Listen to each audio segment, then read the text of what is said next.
Welcome to Future States, the podcast where technology, law, leadership, and society meet. I'm Emmanuel, and in each episode, we explore forces shaping our future and what leaders can do to navigate them successfully. Last episode, we explored why AI governance may matter more than AI itself. And today, we are taking that conversation one step forward. Because even if we agree that governance matter, the critical question still remains. Can government actually keep pace with technology?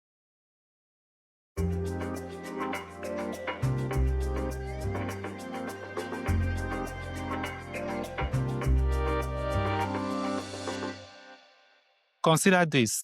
What happened when technology evolved in months and the law takes years to catch up? And we are going to look at what has happened just in the last few years. Generative AI exploded into public consciousness almost overnight. And what we are experiencing now is that AI models are becoming more capable every few months. An example is ChatGPT. Now we have advanced, we used to have three, and currently we have five.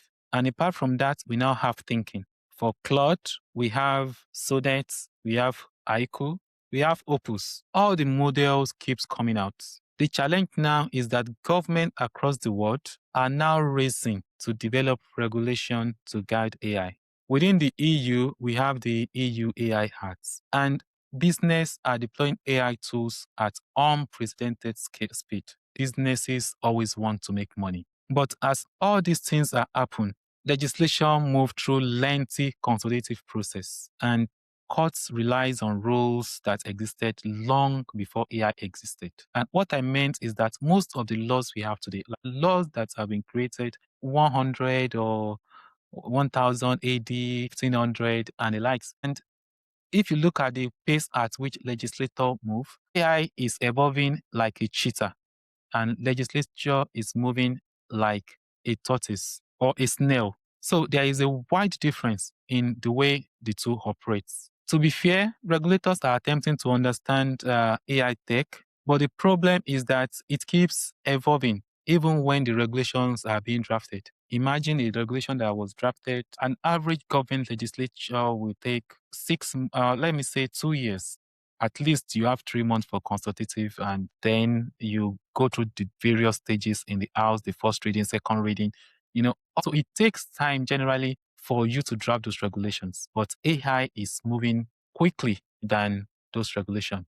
So the key point here is that technology moves at exponential speed and government is moving at an institutional speed.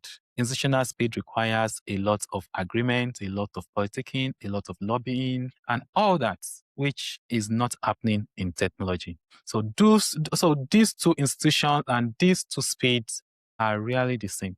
And that is why we have the challenge. So today, I want to explore whether government can realistically govern emerging technologies and what happens when innovation outpaces regulation.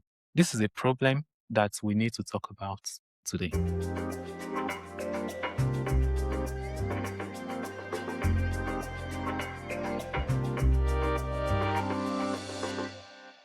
What is happening today is not new.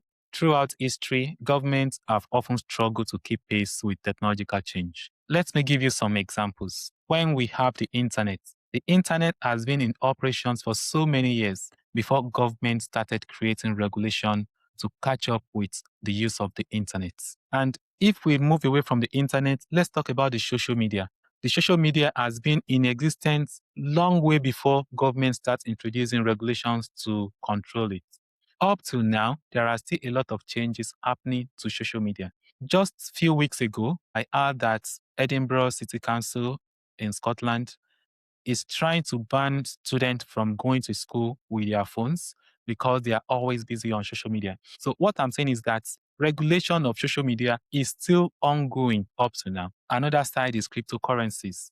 There is still a lot of things around cryptocurrency that we are still struggling to understand. And another one is ride sharing platform like Uber and all these companies. there is still a lot around their regulation because those technology came in before government become conscious that something like that can ever exist. And now we have the biggest of all, artificial intelligence. And you'll see soon that artificial intelligence appear to be different from all those previous innovation. What normally happens generally is that innovation often arrive first and then regulation follows later. Sometimes we are lucky, regulation follows later, but in most cases, regulation sometimes much, much later. And like the social media, for example, it is that's still being regulated. The regulation is still continues. That's the fact that social media has been around for over 20 years. So let's think about social media. Social media platform transformed communication. It transformed politics, advertising, and a lot culture long before government fully understand its societal impacts. In terms of social media, like Facebook and Twitter, some people even argue that it has affected elections in some countries, even as big as the United States of America. So by the time the regulation is being seriously discussed, that is when billions of people are already using the platform. So in most instances, even if the damage has not been made, the damage has already started. So and this is the reason why the challenge is there. Technology will only ask one question, and that is what is possible? What can we do? How can we make this? How can we improve productivity? How can we Technology will ask just one question, but governments ask what is acceptable. And these two are fundamentally different questions. What is possible is different from what is acceptable. A lot of things can be possible, but then by the time we start look at it from the frame of acceptability, and that completely change the terrain.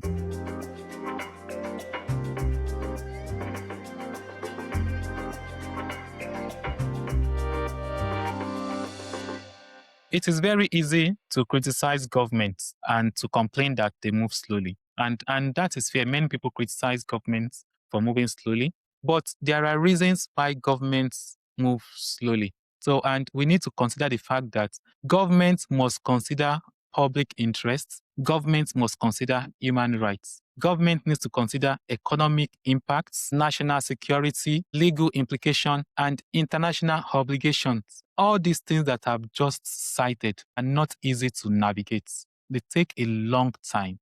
For, but unlike technology companies, government can not simply move fast and break things. If something happen, a technology company can take a lot of risks. The worst thing is maybe their company go bust. But if something bad happen, like economy, politics, it can create a lot of unrest. So the implication for government is way larger than for technology companies. So that is why government has to take their time. That is why government is always slow.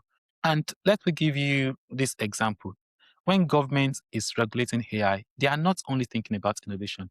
Government will consider bias, they will consider privacy, they will consider employment, security, accountability. So that something is fast is not always a sign of effectiveness, and sometimes caution is necessary. So it's good to have speed, and it's also good to exercise caution. The challenge is finding the right balance. Because obviously, you won't say because you want to be cautious. As you are being cautious, you also need to ensure that innovation is not stagnant. That is the major challenge, finding that right balance.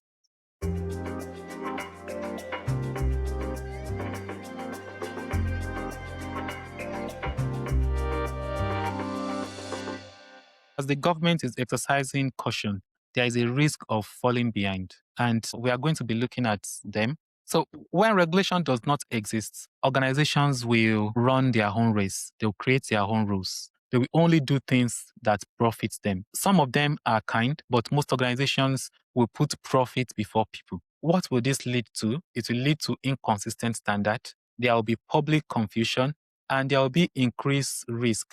Another thing is that there will be loss of public trust. If government appears not to be able to manage emerging technology, then the people will lose confidence in institutions. Imagine when government cannot manage, when a company extorts you, and like Facebook or Twitter, a digital platform, and government cannot do anything about it. You feel like the government is not useful. So, and that is why the government is who is protecting us, who is accountable, and who decide what is fair. And all this decision is not clear. Another thing that we need to look at is the concentration of power. When regulation lags behind innovation, power often accumulates among those controlling technology. That is why currently Facebook, Apple, all those technology companies, they are very, very powerful because especially I would say Apple, for example, because when it's like all our life, our data, our detail is in their hand. So, and they can include, like I've mentioned Apple among the large technological company, but we have others like platform operators. That's where Apple is. AI model providers like OpenAI. OpenAI has record of all your journals, all your articles, all your intellectual property. So where I'm going is that one of the most important governance question over time is who should have power to shape the future. I think about that. Hopefully we'll get back to answering that. And the next thing that we are going to be considering is what good governance looks like. Who can explain what good governance is? Good governance should not be a blocker to innovation. Successful governance does not mean stopping innovation. It only creates a condition where innovation can happen in a responsible manner. Because innovation that is not responsible is detrimental to the society. Example is of an innovation creating a nice environment is when we have clear regulatory framework, when we have easy to interpret transparency requirements, when a model make a decision, externability, independent oversight. We have a body that goes around to audit these models. Also, public consultation, ensuring that people are taken along when developing new technological solutions. So the most effective governments will not be those that regulate the most. They are only those that regulate intelligently. Because if your regulation is too much, it becomes robotic and it slows down innovation. And how will it slow down innovation? Because instead of creating an enabling environment, it means that it will be controlling innovation. So the key point here, which I want us to have in mind, which I'm going to be arguing that the goal is not to slow technology down. The goal is to ensure that the society benefit from it. Because if you look at the definition of innovation, if it does not affect the society positively, it is not an innovation. For it to be an innovation, it needs to be of benefit to the community. So not everything that is new is an innovation. That is something that you need to understand. Before it is innovation, it must be beneficial to the society.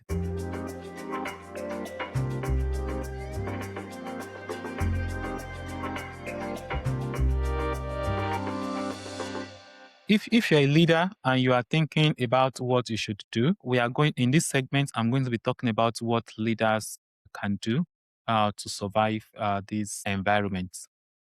The first thing as a leader in your organization is for you to monitor regulatory developments. And that is because you need to ask questions like what regulations are emerging, what laws could affect our organization, and are we prepared?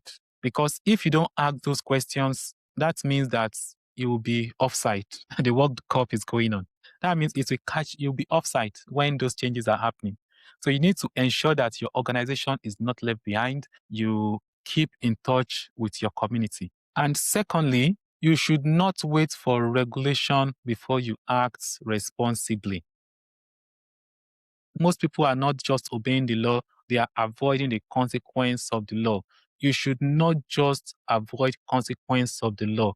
You should do what is right, what is ethical. So do not wait before acting responsibly. Your organization should establish ethical principles, governance framework, and internal control even before they become mandatory.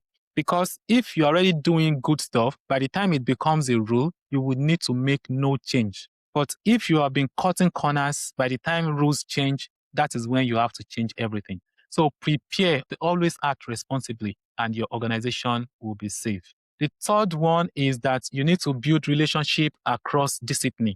Technology decisions require input from different people. It is not just software developers. We need engineers, lawyers, policymakers, risk professionals, business leaders. Everybody has something to contribute when it comes to technological development. And The secret is that the future belongs to organizations that can bring this perspective together.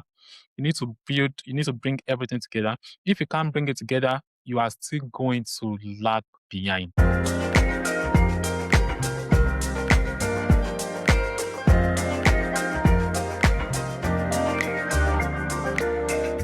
Throughout history, every major technological revolution has challenged existing institutions. Look at when we have the printing press, the industrial revolution, the internet, and when we have the computer. Because I remember while I was in secondary school, we used to use typewriter, but now you can't even see it anywhere. And now we have artificial intelligence. So the question is not whether technology will continue to advance. It will continue advancing. There is nothing we can do about it because the only thing that cannot change is change itself. So it will. The question that we need to answer is, can government evolve quickly enough to remain effective in a world changing faster than ever before? If they cannot, we need to ask another question. Who will govern the technologies shaping our future? So thank you for listening to Future States. If you found today's discussion valuable, share it with a colleague, a policymaker, or a leader who is thinking about future of technology and the society. So next time, we will explore something different. We will ask a critical question. Who owns your data? Because in this AI economy, data has become the world's most valuable resource. But until next time, I want to tell you, keep asking not just what technology can do, but what kind of society it will help us create. Thank you.